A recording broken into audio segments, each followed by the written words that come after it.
back on JB and Co. This time with a family member of mine whose hustle is undeniable, Erica Douglas. Hello. Erica is a cosmetic chemist, a beauty industry expert, an educator, and entrepreneur who is a founding partner and CEO at mSEED Group and the brain behind Sister Scientist on Instagram. She received her bachelor's in chemical engineering from Stanford University and her MBA from Northwestern University, Kellogg School of Management. Thanks for spending time today with us, Erica. Thank you for having me. I'm so honored to grace the pod. No, it's definitely great having you on, and I think obviously I have MLK in the background, and with MLK Day approaching and having you on, it just like it, all the Black excellence is here. So I appreciate you coming on. Thank you. Yes. Now, as I mentioned, your hustle is undeniable, and I think that's something that motivates me both on and off the court. But can you share with us why it's important to be a go-getter and maybe the traits that go along with taking that persona into the corporate world? Ooh. So being a go-getter means to me often that you are constantly kind of thinking, 3, 4, 5 steps ahead.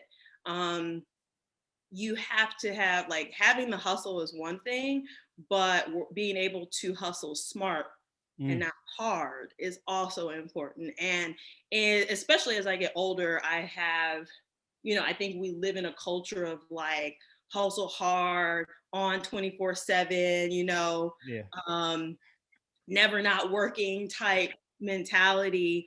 And that's great and all, but it has to be done in moderation. And so, um, one, I feel like you do have to have that. You have to be motivated and passionate enough to want to work through, the hard times. Um, you have to be able to be motivated enough to overcome obstacles. And you also have to be passionate about what you're doing, like just being a go-getter. Like money is one driving factor, but I think that really there has to be more behind it. Like you can make money from doing a lot of different things, and doing something that you're not passionate about will definitely, in my opinion, limit your ability to be as much of a go-getter as possible, because at a certain point you're just like, why am I doing this? Hmm. So there really has to be something, a foundational purpose there, and then on top of that having the motivation and the persistence and the stamina to strategically figure out how are you going to go after your goals. And that often comes with a few long nights. Hmm. It comes with sacrifice, especially being a leader or a CEO or in any type of leadership position, especially in corporate. um, it may come with putting your needs, your needs and your goals kind of second to your team. And I guess just really knowing that being a leader isn't all about being in the forefront, but more so about serving the people who are following you and being able to be a good example for them. So all of that is not just about, oh, I'm a boss, and kind Yeah. of like that whole mentality. It comes with so much more sacrifice and unseen, um, behind the scenes motivation and kind of Hmm. things that people don't see that you're Yeah. doing. Hmm. There's more of that than what people see in the forefront, and so just be prepared for that. When you say I'm going to be a go-getter, Hmm. like it's not all flashing lights and cameras. It's all the behind the scenes works that really makes it matter. Yeah, and I think that's something that I've gotten a lot from the guests that I've had on during season two is that there are a lot of ups and downs, and people only tend to see the shiny things, but they don't really see the grind and the work ethic that you put in behind it. So, like you said, there was probably a lot of long nights for you. I'm sure there still are a lot of long nights. Oh yeah. Uh, yeah, and I think that's something that maybe the younger generation or those who are listening should probably take away from that because that's primarily what's important. Yeah, I think behind every overnight success are like years of Exactly. Yep. hard work and struggle. Hmm. Like I think of Tiffany Haddish a lot because everybody thinks she was like an overnight success, and she's like, I've been doing this for like 20 years. Exactly. And just because she got, one project, made her a superstar, like you can't deny all the stuff that she did before to hustle and climb her way to even be in a position to be in that spot. You have to, stay ready so you don't have to get ready, because when your Hmm. time comes, it's all the stuff you did in the years prior to prepare yourself for that moment that, comes to fruition. And if you're not prepared when your Hmm. moment comes, then that's on you. Yeah. I'm so glad you said that quote, because that's a quote that I live by. Stay ready so you never have to get ready.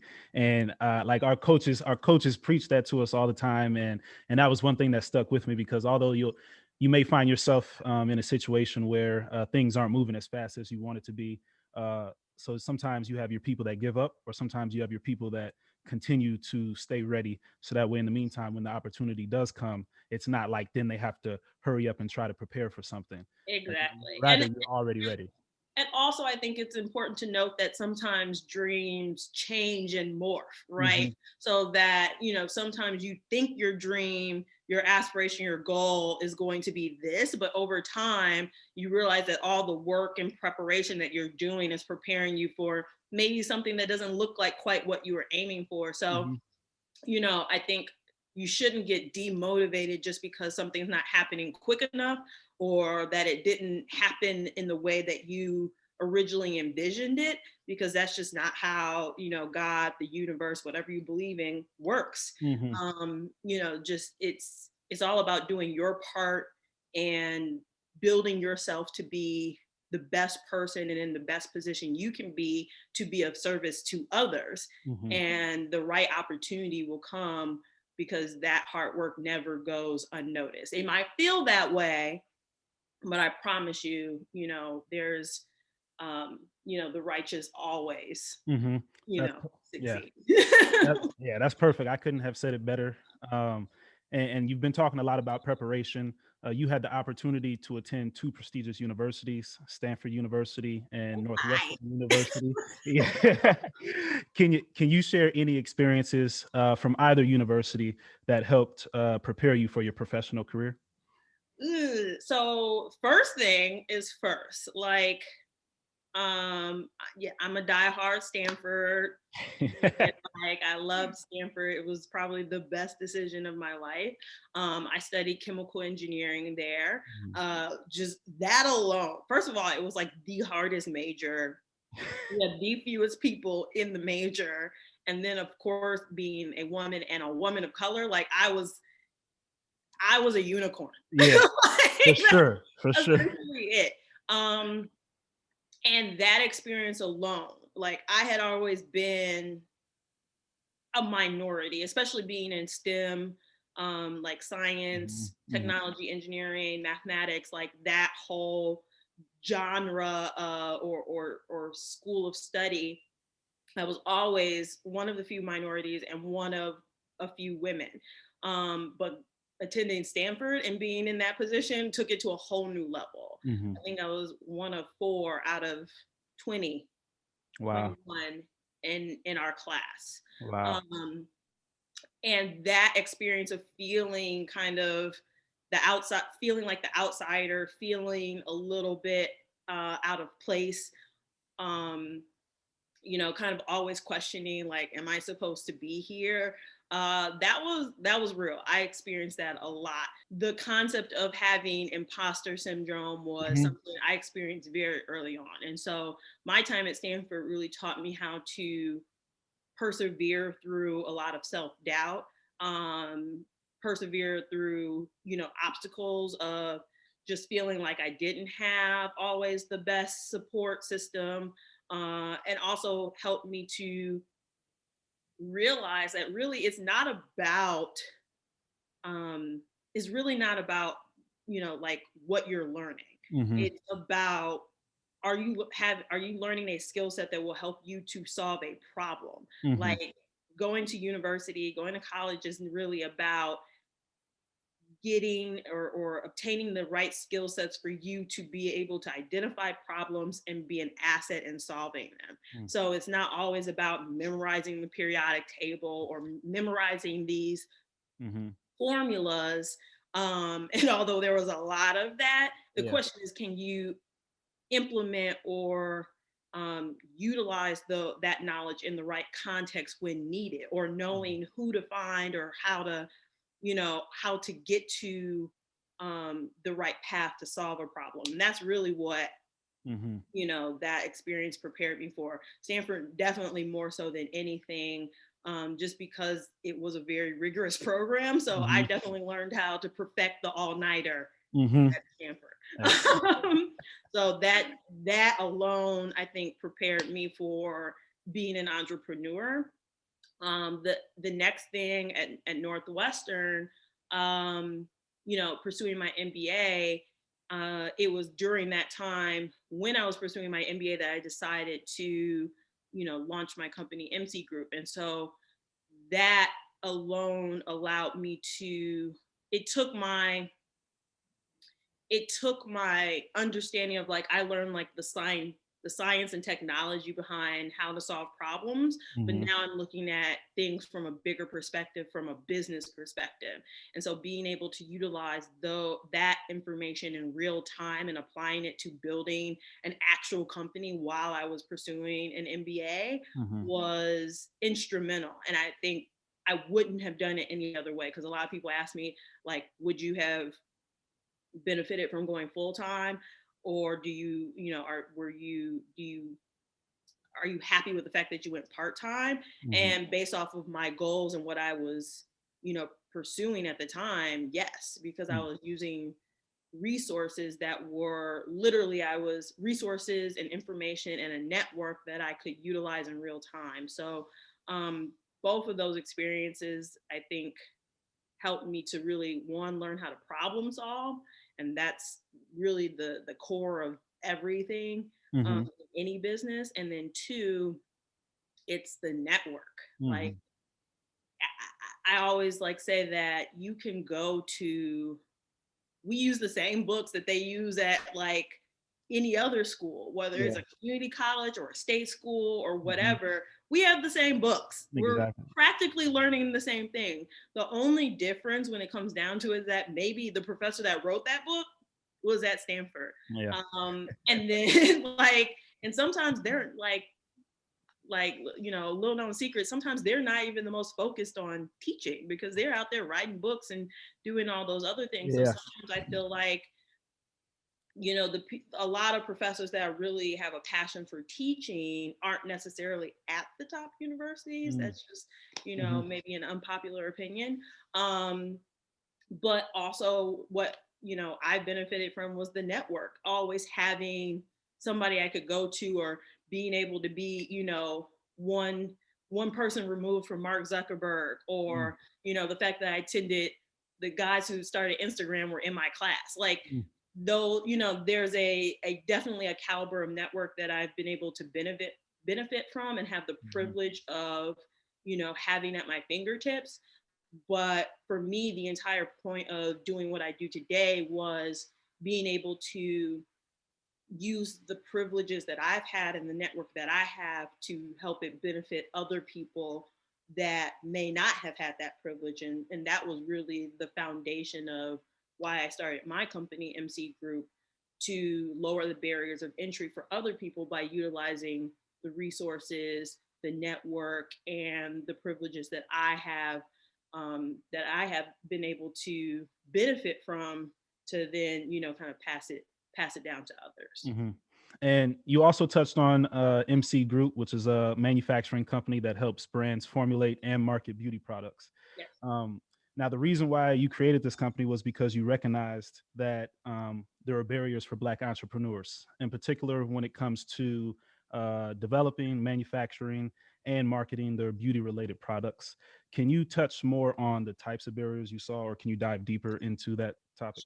Yeah. So I've been in the personal care industry as a cosmetic scientist, cosmetic chemist, for over 15 years now. Oh, I'm old. Oh, Ooh, getting kind of old. I know, it just hit me when I said it. I was like, oh. I used to be the youngest person in the room. Now I'm like, ooh, oh, what year were you born? Time comes quick. It comes quick.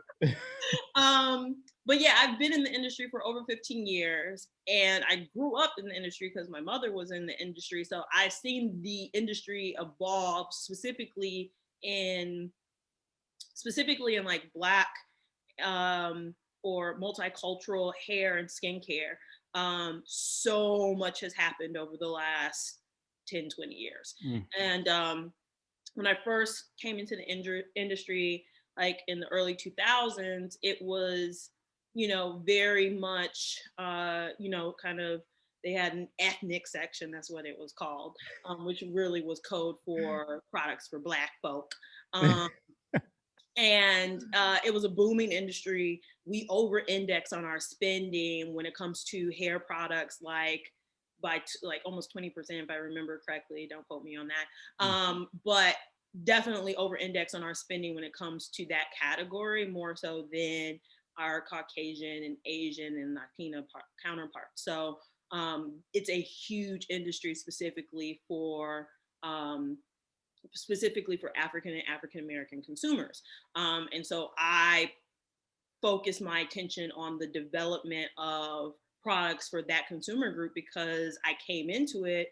First of all, I grew up with so many hair issues and so many skin problems. And so to find an industry where it's like I can come in and use my skill set to develop solutions to the problems that I had growing up, where there were no solutions or very few solutions, like that was what motivated me.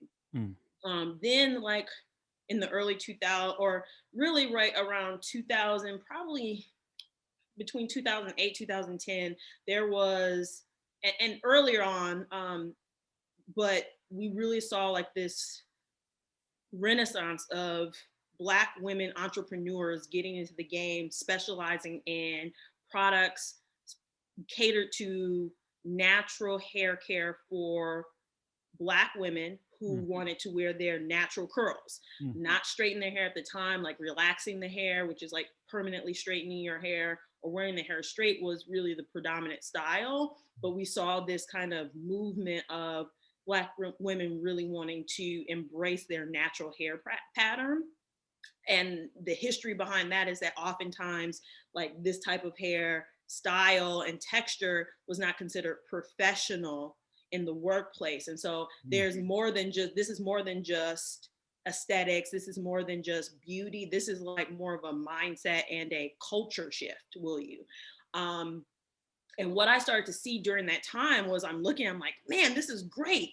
But then those same women who were having a lot of success from an organic perspective were having hard times scaling their companies because, although we all want to believe that these women were, making product in their kitchens, and it starts out that way. But when you get your first Target order, when you get your first, Walmart order, I promise you, they are not making that in their kitchen anymore. Can't do that in the kitchen. Can't do that. And so the question was, how do you scale? And usually you will hire what they call a contract manufacturer or private label manufacturer to essentially formulate and mass produce your product and put your label on it, and you're just buying it wholesale, and then you sell it to whoever you want, right? And a lot of those companies were having a hard time getting contracts, even getting in the door, even getting callbacks from some of these companies, because people looked at them as, oh, low, high risk, too small, we don't want to work with them. But I'm like, but they were giving chances to other companies that had no stake in the category.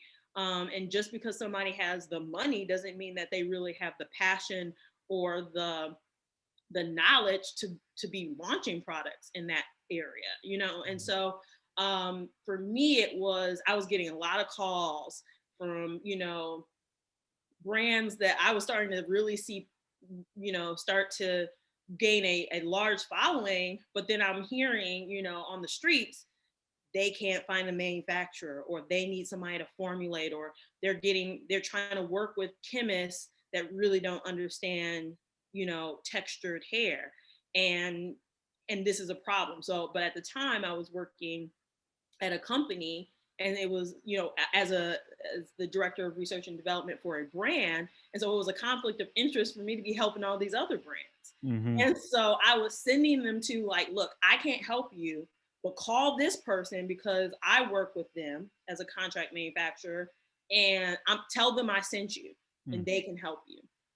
And I will never forget that what the moment that really made, like, the light bulb moment, the aha moment for me, was as I was sending people over here, I kept getting calls back saying, like, they won't work with me. And I'm like, why?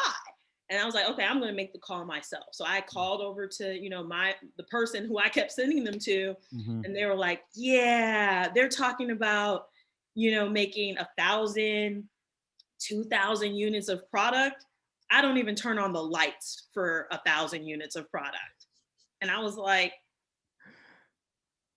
oh, and I get it, because they have an operation where they're making hundreds of thousands of units for Mm-hmm. the brands like the one I was working for when I was at ORS. We were making hundreds of thousands of units. So it made sense. Yeah. Like, but that was the moment when I realized they don't want to be bothered by these small people. But I'm like, how does somebody who's trying to scale a brand from nothing, from their kitchen, they're not going to go from 0 to 100 real quick, Mm-hmm. in the words of Drake. Yeah. There has to be, steps, and where are the intermediaries that can, like, help you grow to 100,000. You got to do 1,000, then you have to do 10,000 before you get to 100,000. And what I realized was there weren't a lot of small manufacturing facilities, especially that focused on textured hair care, that were willing to work with these companies. So I gave up my good job with my benefits. Gonna be okay. Yeah, it was a hard one, but I saw the opportunity, and at the time, it was like, it was a decision where it was like a do or die, now or never type thing, because I was like, either somebody else is going to figure out that there's a huge gap in this space, or these brands are going to die out because they can't find the right help. And so I made the decision to launch mSEED Group in 2014, and it's been a roller coaster ride since. But we've helped hundreds of brands bring their ideas to market, many of which, have gone on to be some of the top brands in their category. And to be part of that story really is, what drives me every day, and what makes me know that we were able to do something very special. So it's almost like the initial problem with Black entrepreneurs trying to break into the industry was the fact that individuals or brands with money took precedent over individuals or brands that had true knowledge or the true passion to really create the best brands that are out there. Definitely. Great example would be like Carol's Daughter, Miss Jesse's. They were all like brands that were really um, changing the conversation and had some unique ways of positioning product specifically for natural curls. Mm-hmm. But, like, let's just say a P&G or a L'Oreal comes in and says, I'm just gonna launch 10,000, 100,000 units of a product similar to this, but I can get it on Target, Walmart, CVS, Walgreens shelves. Like, they have the machine and the money to do it better than those types of brands. And for me, I was like, they actually have more knowledge. Like, yeah, P&G can probably put out some products and get on some shelves, but these are women who have experimented and personally have experiences and have built their product and their brands around their personal experience. And so that's the difference between, the entrepreneur and the machine. Well, I think that highlights, your IQ to be able to recognize that issue and act on it as early as you did. And I think that's something that we hope to see in a lot of different industries, not just in the beauty world, but in all types of industries, to see African Americans continuing to find a way to create another outlet for the younger generation to find a way to be able to come up in that world. Yeah, we see it in food now, Yeah. alcohol, Hmm. um, fashion. Mm, I mean, we're seeing it everywhere. But for me, the difference is rather than being a brand, I decided I was going to take the back seat and kind of mm, be what I like to think of as the brains behind the brands. I don't need the shine. And I mhm. think the thing was for me,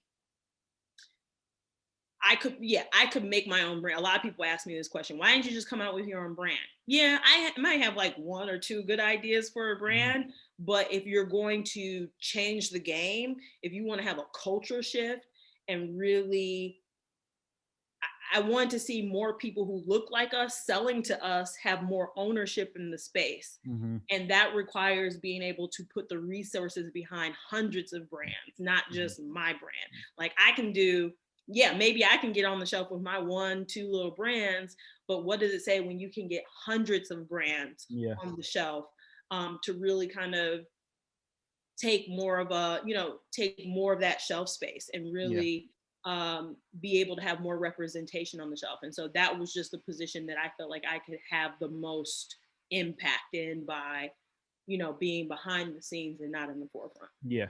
Now, Erica, something it was important to have you on the show, not just because you're my cousin, but also because of the fact that you represent small business. And obviously, right now, with the unusual times we're going through with this ongoing pandemic, small businesses have had trouble.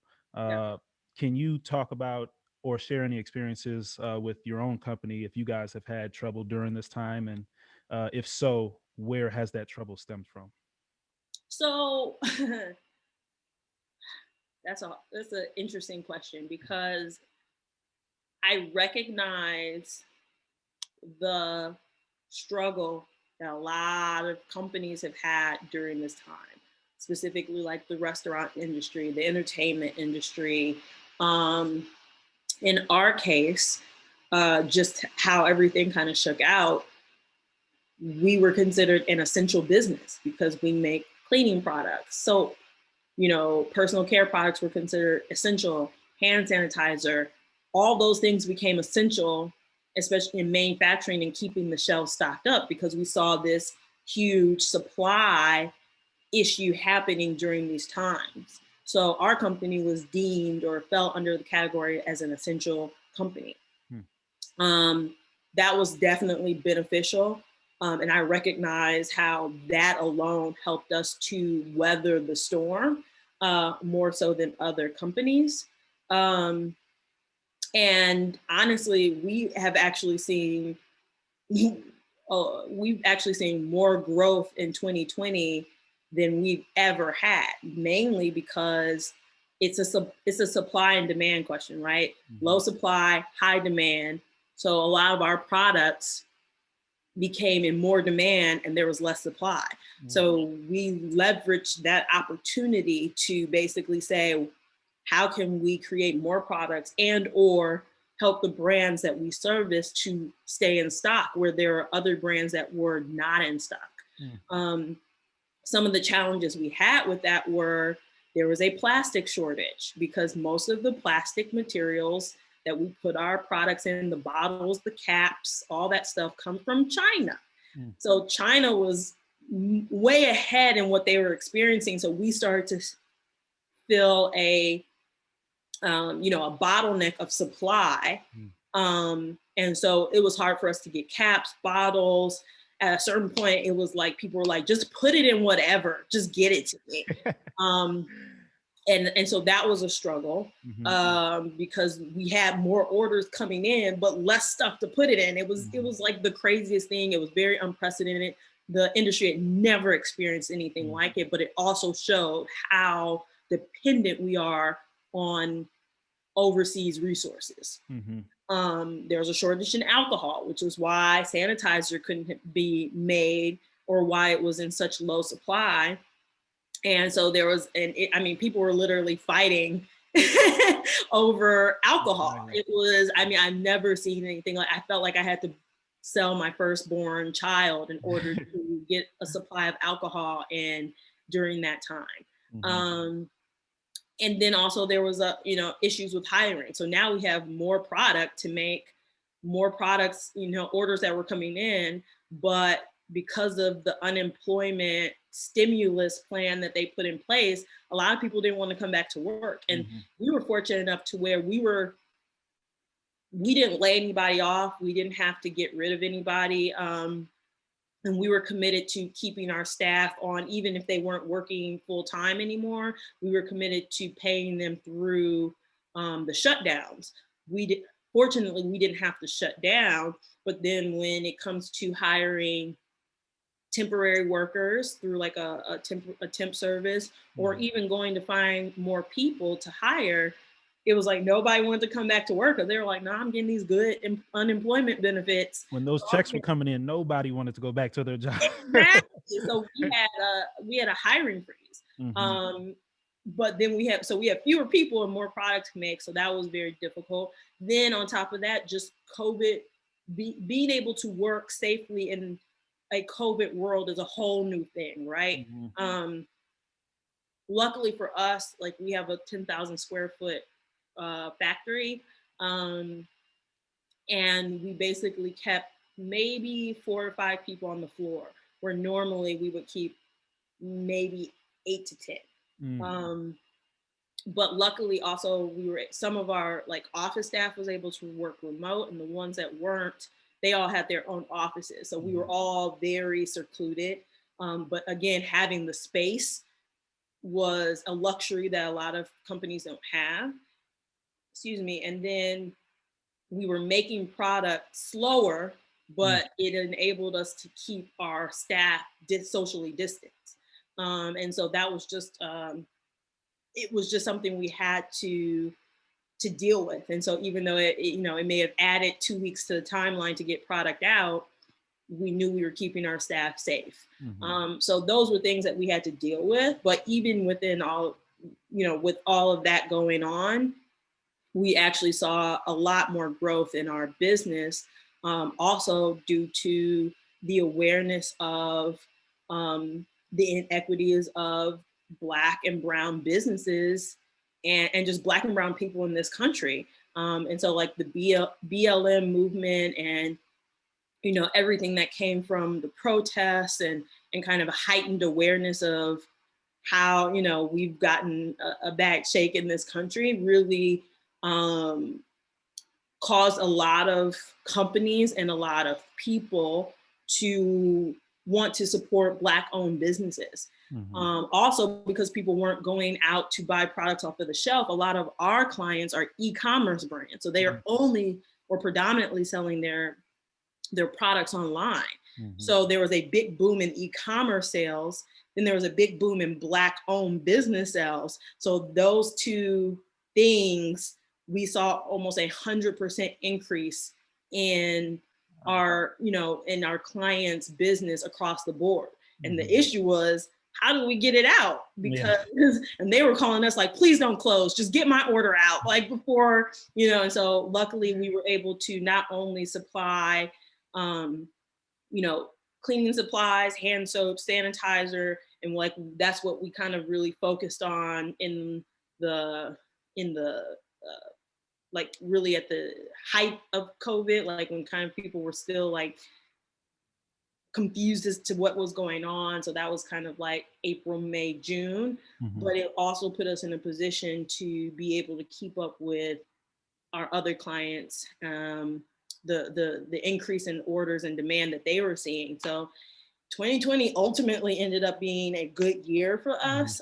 But again, that goes to the point of stay ready so you ain't got to get ready. And we were in a place where we were ready. So that, although I am very sensitive to everything that happened, 2020 was just a crazy year.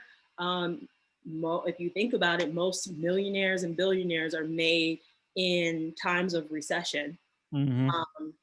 As we see with Amazon and now I understand why, because when you have a product or service that is in demand, or you are able to create a product or service that is in high demand at a time when most people are not able to do that, then you're basically, in a position to take over more of the market space than maybe some of your counterparts. And so we were positioned to do that, and we did. You did. Well, I'm glad that you guys were able to weather the storm while seeing growth. That's very important, and something that's a specialty, especially during that unique time. You But hit it that's right on. also I attribute that also to our staff. Like Mm, our staff, first and foremost, what they did outside of the mhm, office dictated how safe we were in the office. mm, So that meant, they weren't going all over the place and having, mass parties and all the other stuff. So they yeah. were safe outside of the office, which maintained our safety in the office. Hmm. So we've never had, a COVID issue, or thankfully, even though we still check temperatures and we're checking to see, if anybody has family members are sick or who are showing symptoms, or even if somebody was showing symptoms, they would go home for a week with pay, because we rather them be at home than the potential of them being in the office. But that mentality and the commitment to work through a pandemic, it really comes down to my people. So we would Yeah. never been able to do this if they weren't on their best game. So I really am thankful for, just having good people at the helm, because, there are other places that can't say that they were able to maintain that level of service without any interruptions like we did. Exactly. And you hit it right on the head. It was something I was going to mention. For small businesses during that unique time, I think it was important for small businesses to keep up with trends. And I know the restaurant industry went through its troubles, but for uh, the beauty industry and industries similar to yours, keeping up with the trends is the best way to try to weather the storm. And you guys did that. You and your sister scientist team did that with coming out with that hand sanitizer, like you said. It was during a time where there was no hand sanitizer on the shelves, and people were really in need of it. And so I know our whole family supported you. And just to give people a little look, I have it right here, just so that.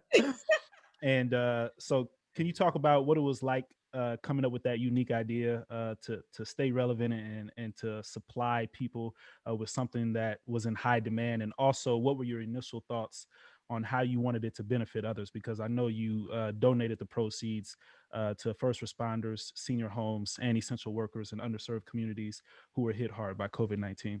Yeah. So essentially, I'll never forget. People forget about like how you want to be able to get your products delivered to your door.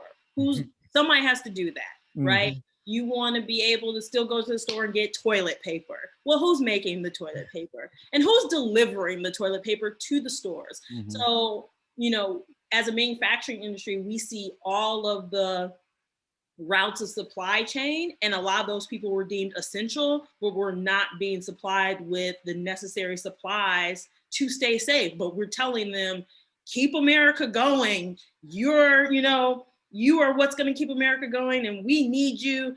But do it, but if you get sick, it's on you, or do it at your own risk, which I thought was crazy. One of the moments that really was like a game changer for me was we had a freight truck driver come in, and we were just like, oh, how are things going? Like this man goes from company to company. He's going in warehouses, interacting with people all over the place. Nobody gave him a mask. It was like, get your own mask. Hmm. And two, they were like, oh, they gave me baby wipes. Baby wipes don't have any disinfectant properties on it. So I was like, what, are you serious? And What he was is like, yeah, he this? pulled out his baby wipes. And I was like, that is not sanitizer. That is not helping to kill anything COVID-19 related. Hmm. And he was like, yeah, I didn't think so. And so I remember just giving him like some sanitizer that we had Hmm. sitting around and this was early on in the pandemic. And I was like, this is ridiculous. For me, it was one, yes, being able to, we had the resources to make it. So we were like, why not? Although I had to fight a few people for alcohol. But we had the resources, the formulations, and the equipment to produce it. So it was like, why not? And at the time, we didn't really know what was happening. This was before George Floyd, the incident with George Floyd had happened. This was when they were shutting down everything. It was like full lockdown. So we didn't know if we were going to stay open or not. So it was very uncertain times. And so we were like, hey, if there's one thing we can do to keep these lines running, it's to change over and do something that people need, which is hand sanitizer. In addition to that, I wanted to be able to supply sanitizer to the people who needed it most. And that was the freight truck drivers, the grocery store workers, the gas station attendants, UPS, FedEx, like all these people were coming through our office who needed it. And so we were like, why not? And so the thought of being able to provide something to, my community, my fan base, my family, my friends, who were willing to pay for it, they paid a premium for it, and then be able to basically donate all of the, basically for every one bottle that was bought or purchased, we were able to donate 1 or 2 bottles to essential workers. And it even got to a point, once we kind of made our break even, we just started giving it away. So it wasn't even about the money for us, but more so it was a way to keep my employees, working, so that we didn't have to say, we don't have any work, go home. So there was one, that there was 2, being able to supply essential products to people who needed it when supply was low, demand was high. That's the best time to introduce a product. And 3, be able to kind of play our part in, helping to contribute to weathering a pandemic. And so all those 3 things were motivation for like why this made sense. And so it ended up being harder to do it than I originally thought, based off of all of the issue, the plastic shortage, the alcohol shortage. Like in my head, I was like, oh, this is a no-brainer. But when it came down to it, I was like, oh, it is Hunger Games out here. Which made me realize why Purell and all the big brands were unable to keep up with demand. But also when you look at like some of the alcohol distilleries changed over, from making, drinking alcohol to hand sanitizer. Like I think a lot of companies, small companies, found it, a way to make it their priority to figure out, how can we contribute? We can't, there's no demand for this, or we can't do this, we might as well do something. So that was one of the most inspirational things I saw happen coming out of this pandemic, was like people really just like figuring out, like, how do we play our part, how do we contribute, and that, as you said, requires understanding the trends, understanding the demand, and being able to, be in a position to launch solutions to a problem that at the time everybody was facing and still is facing. Yeah, well, it definitely spoke volumes, and I think it was a testament to you and your company and what you guys stand for, and helping out people when in need. Thank you. And thank you for buying some. Oh, I got you. I got you. Now, Erica, you were featured in the September 2020 edition of Shape magazine, which represents the fact that you've had your own trouble with beauty products. There you go. Janelle Monáe on the cover, I see.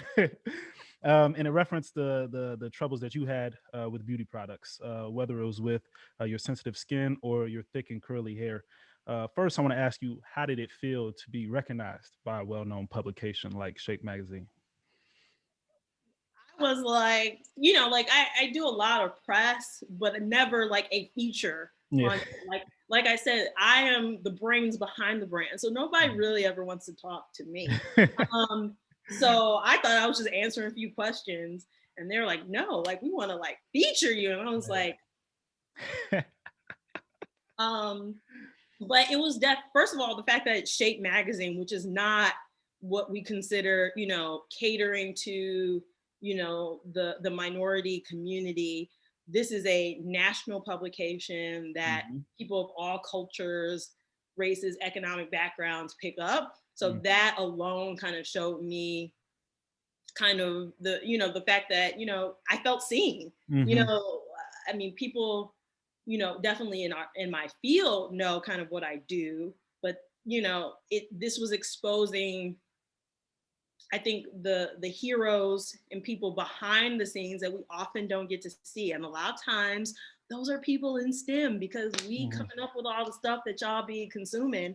Um, but oftentimes we don't get a lot of shine, Exactly. Yeah. Um, I often think about, Steve Jobs and Apple, like he got all the credit, but I was like, Steve Jobs wasn't an engineer. He Mm-hmm. wasn't like the one actually coming up with the technology and things like that. So, oftentimes I feel like the people behind the scenes don't get a lot of credit or a lot of shine. And this just really was one of those moments where I felt like, oh, wow, like, finally the nerds are getting a little bit of shine.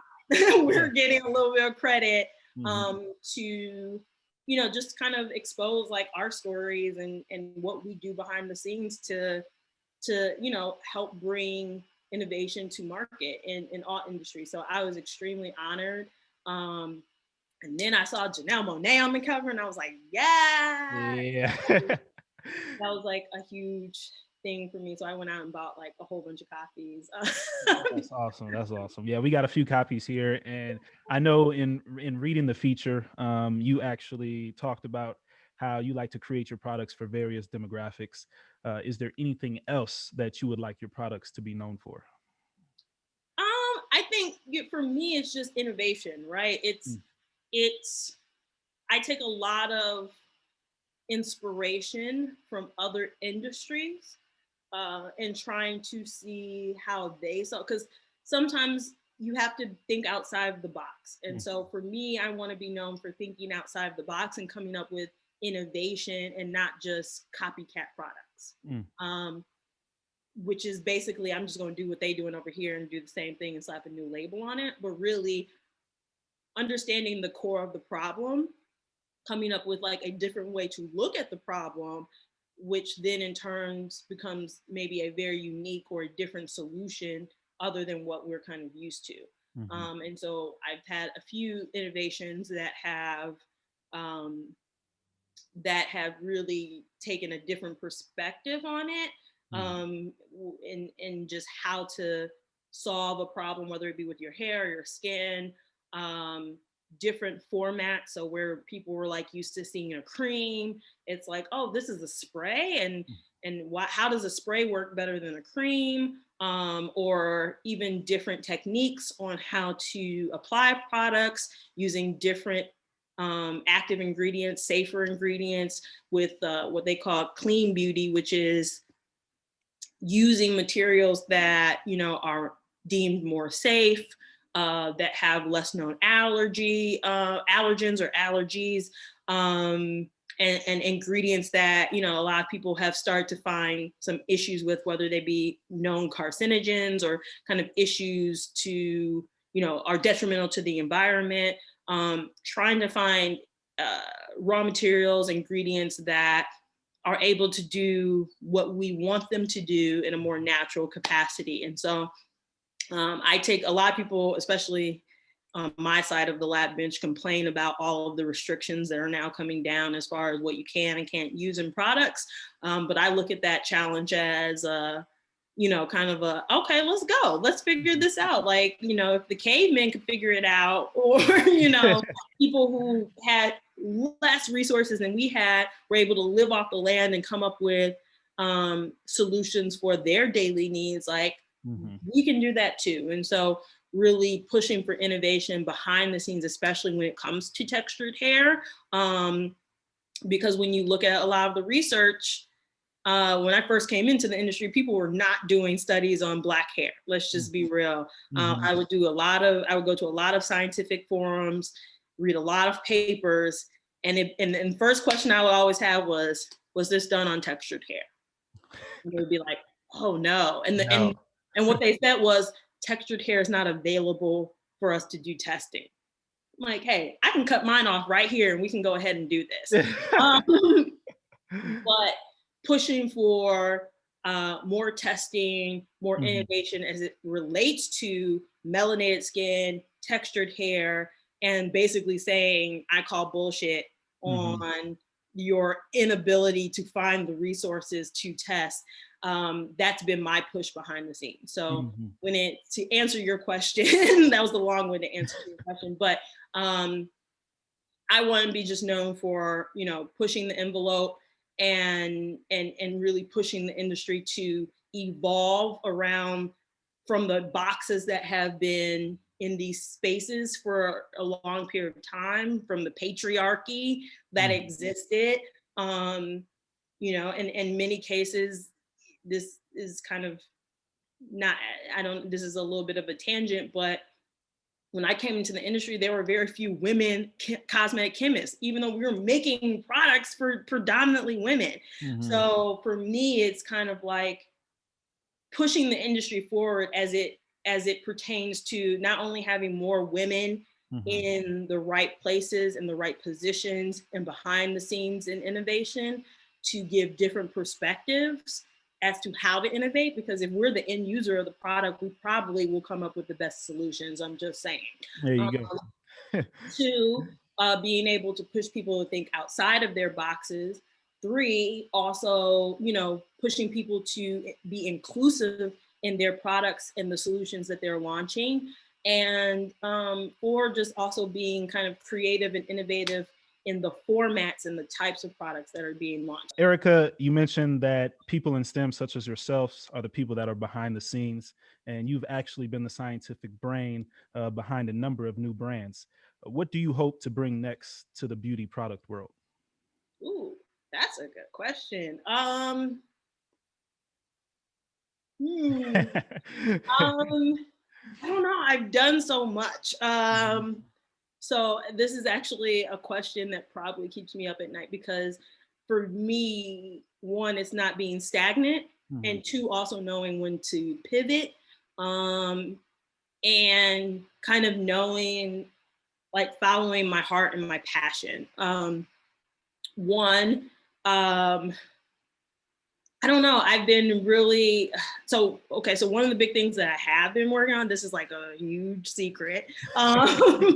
But I've become more interested and um invested in the CBD world and how CBD is kind of changing lives and the scientific properties behind the plant and how to make it work from not only a topical perspective but also an internal perspective. And so that's something that I've been really invested in investigating and studying, and how to bring products to life there, um, whether it be for other brands or potentially, some personal things that I've been working on. Um, Also, one of my initiatives is really kind of pushing more higher end luxury um, retail outlets to understand the significance of bringing our consumers into their retail properties, and really pushing forward the incentive to have more of the Sephoras and the Ultas and the Nordstroms of the world really taking a hard, close look at the opportunities that are missing out on by not um, retailing as many black owned business or black owned brands. Mhm. So that's been one of my other big initiatives. Um, and also, I think, there is, for me, one of the things that I'm focused on right now, or I think is a real big trend, is versatility in hair. Like, of course, everybody loves natural hair and everything, but the ability to go back and forth between straight and curly, and still maintaining, your natural curl pattern, and being able to do, kind of go back and forth safely, because a lot Mhm. of times a lot of women in this space are afraid that if they straighten their hair too much, they'll lose their curl pattern.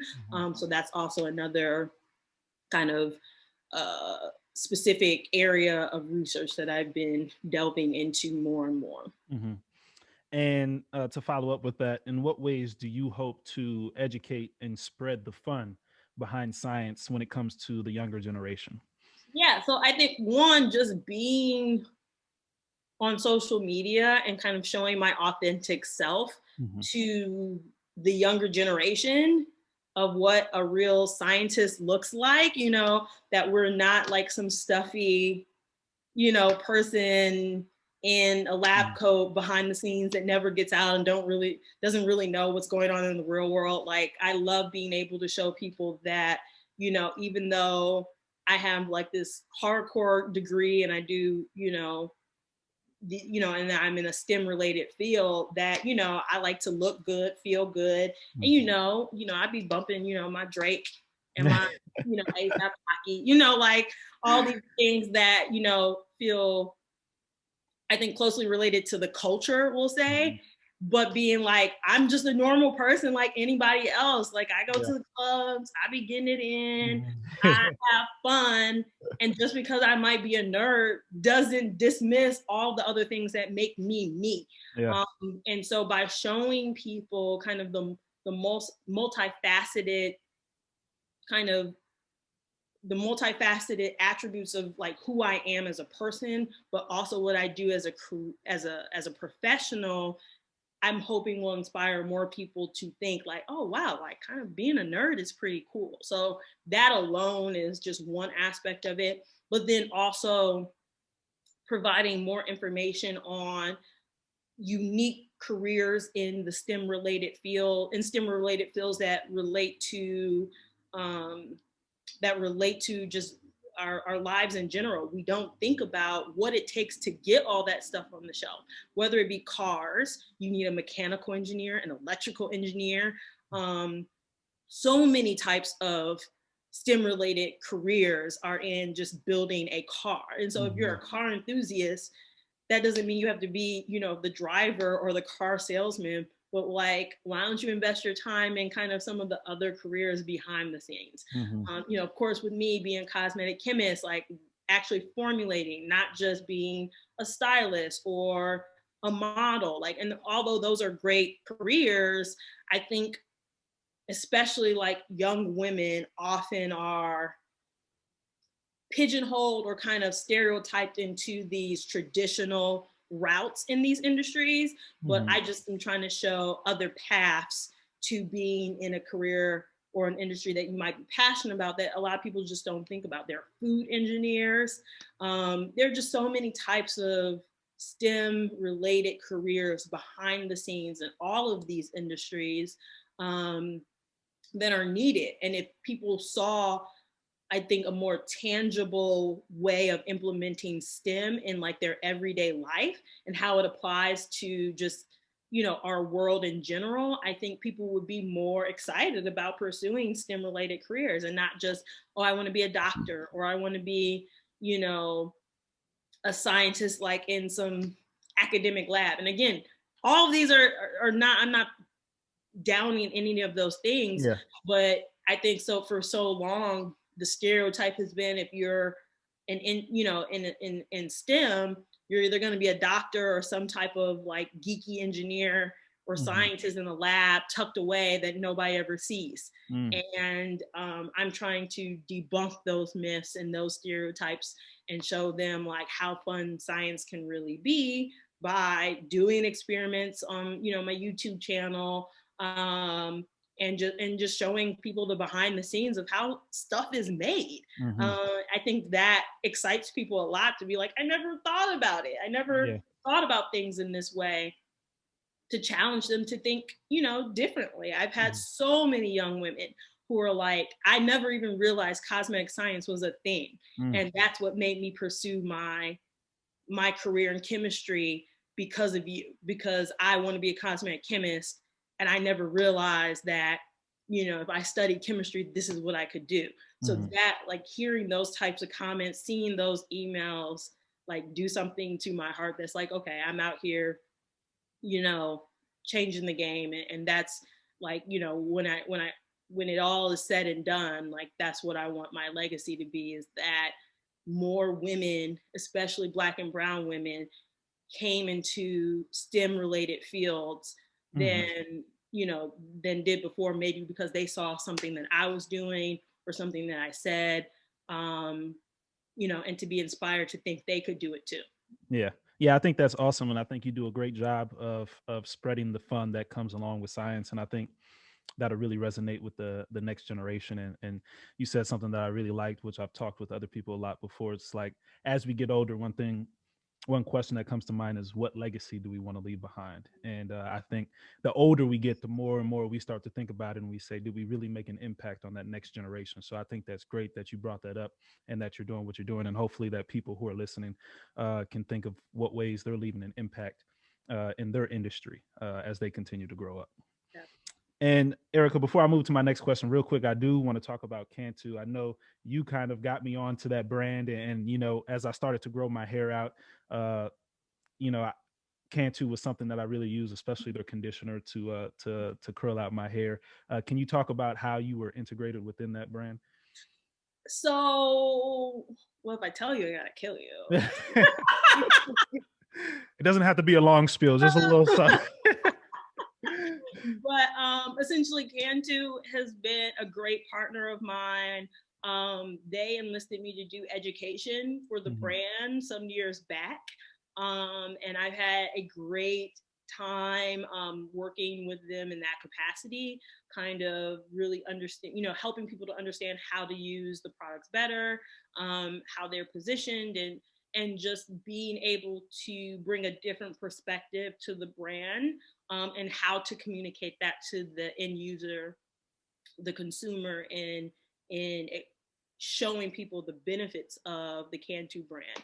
Cantu is one of the top, what they consider natural hair care brands in the space right now. And to see them evolve the way they have, to see them expand, their way of thinking and how they're even approaching the consumer, knowing that I had a small part in that has been extremely, has been definitely one of the highlights of my career. And yeah, and so, they've been a great partner for me, in being able to kind of, play, a role in just how they see education and innovation. And they have, a lot of the resources to make a lot of stuff happen. So it's been a great brand to work with. I think also for them, they are always forever and trying to, kind of figure out how to evolve and what the next best thing is, and kind of looking, some, not what's not going on next year, but the year after, and kind of really staying on top of trends. So, I applaud them for their commitment to enlisting the right resources and the right people to make sure they're at the forefront of that, and not just another brand on the shelf putting goop in a jar, so yeah. And there are a lot of brands that are like that, but that's what I think I value with my partnership with them the most, is their commitment to really trying to think outside the box and innovate, and really thinking beyond today, but also more so how to give back to the community, and how to make sure that they're launching products that are solving solutions for their end user. Well, that's great to know, and thank you for putting me on with them again. I appreciate that. Now, this is my last question before we move on to our last segment. You touched on it a little bit earlier, but the cosmetic industry is male dominated, although 70% of the products are made for women. Obviously, this is a primary reason why 85% of your employees are women. So my question to you is, what is your future hope for women in the cosmetic industry, or women looking to get into the cosmetic industry? Yeah, so I think actually those stats may have changed slightly over the last few years, but more so when I came into the industry, like that was, as I mentioned, there were more men cosmetics chemists than women. There were actually more men-owned brands for women than women-owned brands, which I thought was like crazy. And a lot of it, I think, just comes down to empowering women to be the solutions to problems that they see in their own world, right? And making sure that they have access to the resources and the knowledge to be able to be their own solution. and for me, that's essentially what MC Group has been, is not only from, looking at it from multiple perspectives, employing women. Most of our clients are women, and just being able to be a voice and a face for other women outside of, in the industry, to say, like, this is our space, we should own it. And making sure that we have a voice and are not necessarily, silenced or stifled in our growth by the patriarchy. I think a lot of what it was before is just historically how society has catered to women. I mean, if you think about it, women only started voting in like 1960 or something like that. You know what I mean? Like, Yeah. so women couldn't even open bank accounts without, their husband's permission or a man's permission. Like, up through like the 1950s, something like that. Don't quote me on those stats, but we've only had like economic empowerment for the last like 70 years. And so I think what we've seen is that more women are really coming into that ownership at all ages. I mean, I have one client who is taking off, like just doing really great stuff, and she's over 50, and she's like made a whole career switch into making products and launching brands around like her community of women. So this is not just a young person's game. This is about empowering women across the board and in all facets of the industry, whether it be from, behind the lab bench, or as a brand owner, or even as an engineer operating some of, our equipment on the plant floor. How to empower women to think about what used to be male dominated jobs previously, to say, there's no reason why you can't do this as well, if not better, than any man.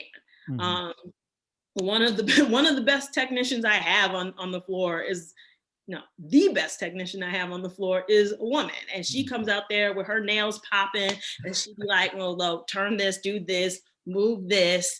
And, and I think it's great. Like, everybody laughs because she has these nails, but I'm like, but she did it faster than him. And so like those are the types of stories that I love highlighting, because it just shows that, we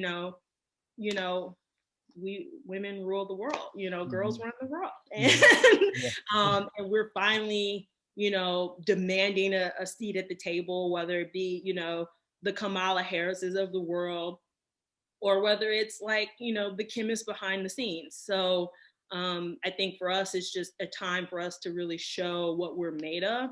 And it requires organizations at all levels being able to, provide equal pay for women, and to provide opportunities to women that have not been offered otherwise. And that requires all of us to, including men, to be supporters of that initiative, and by speaking up for women, and also, being at the forefront of opening those doors for equality across gender. So, so I feel like, I'm just doing my part in the much grander scheme of what it is to, really support and champion women empowerment, at this stage in 2021. Yeah. In the future. Now, before I let you go, Erica, we'll move on to our next segment, which I like to call On the Personal Side, in which I'll ask you 5 questions in hopes that my audience and I can get to know you just a little bit better. So to start off, the first question would be, who's your mentor? And in a few words, how have they influenced you?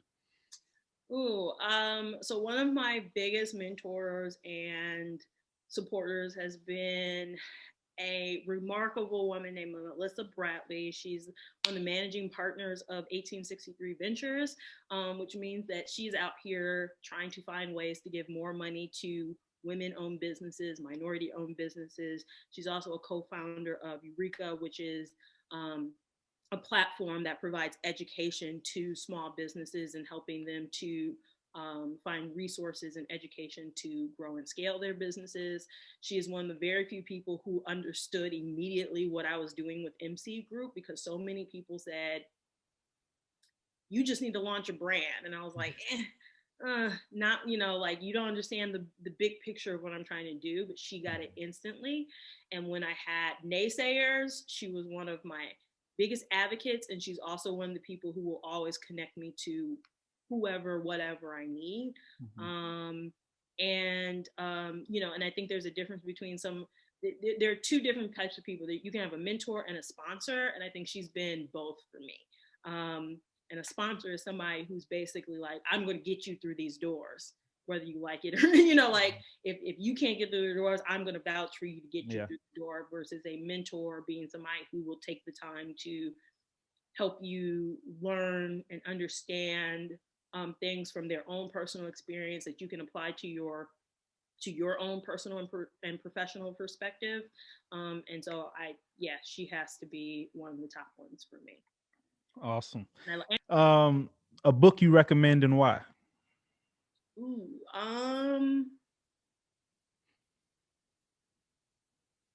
The E-Myth is one. The E-Myth is a book that is about basically understanding the different types of people in an organization. And if you understand kind of like, and I'm not going to quote this right, but like, you can either be kind of like a visionary, kind of like a worker bee, or there's one other, but like understanding the types of people you have, the types of workers and the types of professionals there are, and really catering your organization and your hiring practices around understanding who people are at their core to position them in the right types of way. And so that was very instrumental in like how I hire, and also understanding who I am as like a professional and knowing my strengths and weaknesses, and being able to find people who cater, who may come in to cater to my weaknesses. Because one of the things about being a leader is knowing what your weaknesses are and being able to find people who do it better than you.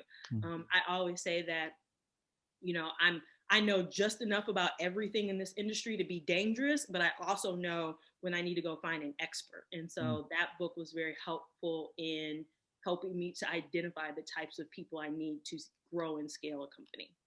Nice. And if you were given a chance to go back in time, what would you do differently? Tough one. I know that's a tough one.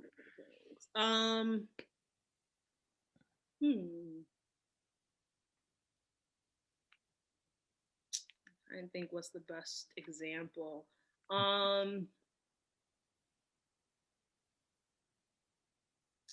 Probably not grow as fast. Like a lot of people say like, oh, growing fast can be a problem. And I always was like, it's a good problem, but no, it's a problem. And again, the way I positioned myself and just my network and my experiences allowed us to experience, a lot of growth. And like we were doing 7 figures by year 2, if I'm not mistaken. And that was a big jump, like, especially not having any investors. Also, I've run departments that, had millions of dollars coming through, but it's different when it comes to running a company that had millions of dollars coming through, and being able to keep up with the demands of your clients, being able to hire the right people to keep up with the needs of the business. A lot got thrown at me at one time. And honestly, I probably should have said no to a few things. Just so I could have tempered our growth to be able to do it a little bit more efficiently and maybe smarter. And a lot, some people would say, oh no, you just got to be able to catch it all and figure it out as you go. Or as people say, you kind of like jump off the cliff and build an airplane on the way down. but I think we made a lot of mistakes and kind of missed a lot of things in that free fall. So there were pros to it, but there were also some hard lessons that came from it as well. Mhm. So looking back on it, I would have maybe said no to some of the bigger opportunities that were coming in order to focus on streamlining our processes and competencies, um, make things like a little bit tighter before really taking, Mhm. leveraging all the opportunities that were coming our way. Mhm. The power of saying no sometimes. So no is a powerful word, Powerful. and I like that. I highly recommend using it. I don't think we use our no's wisely or Mhm. use them wisely and don't use them enough. I Mhm. always say no is a complete sentence. Yes. I love that. Fourth question, greatest business decision that helped propel your career forward?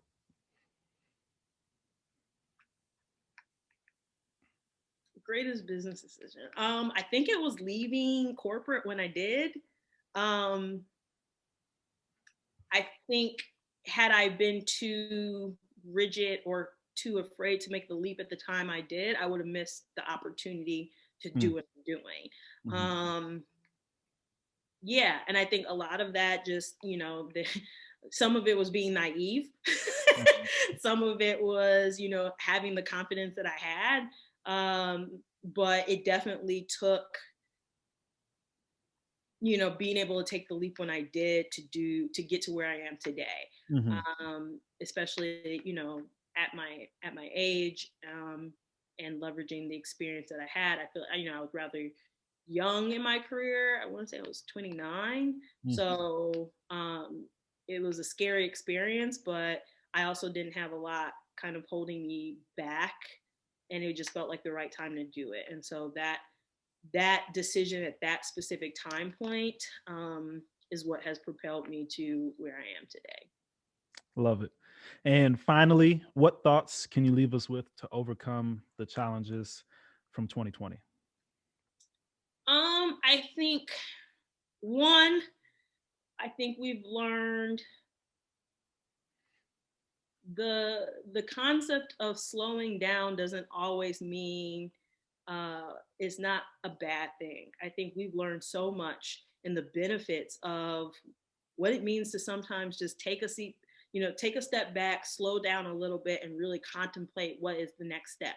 Mm. Or that being busy all the time doesn't necessarily make you more successful. Mm. I think we all needed a reset, just the world in general. Um, and and although the fact that it came with so much economic despair and sickness and death is not the best thing, but I think it's also helped us to understand and value what's most important in life, and also give kind of really put emphasis on what's really important in life, Mhm. because all the things that we were moving and shaking and doing that took us away from some of the more important things in life, this really gave us an opportunity to really reset and say, why was I doing all of that? Emphasis on family, emphasis on mental health, emphasis on not wasting time in doing something that you don't love, um, or and also being ready and having kind of a backup plan, the necessity for having a backup plan and kind of a nest egg, if you will, because you don't know what's going to happen. And so being prepared for the unknown, and also being able to potentially leverage and utilize skill sets that you didn't have or didn't necessarily know you needed to thrive in a virtual world. Mhm. Um, so, I mean, all those things I think have put a lot of people on a better path, hopefully in Mhm. 2020, maybe making career shifts and pivots, and also figuring out how to build a lifestyle that caters to the things that are most important to you, and not necessarily what's most important to society. Mhm. So I hope those were the biggest lessons I took from 2020, and just judging from, you know, my community, it seems like that was one of the most powerful overarching themes. That's perfect. Well, thank you for leaving us with that message and that insight. That concludes this episode of JB and Co with Erica Douglas, also known as Sister Scientist. Erica, thanks for coming on the show today and allowing Thank us to you for spend time with. having Oh, me. Cousin's growing up. Got his own show. Oh. nah, I really do appreciate it. You know, I am the little cousin, and I definitely look up to you and everything that you're doing in the corporate world. And I know I want to hustle on the court, but I also want to be able to take that, into my life after basketball. So I appreciate you leaving us with these gems to take away and allowing us to highlight you. And for those who don't already, please go give my cousin a follow on Instagram. She's at Sister Scientist, so you can find her there. Thank you again, Erica. Thank you very much. And you can always visit my website, sisterscientist.com, where you can find more information about all of the products and services that we offer. So, or just come along for a fun ride. We have I love that. And to my audience, thanks for tuning in to this episode of JB and Co. I look forward to seeing you next time. Take care.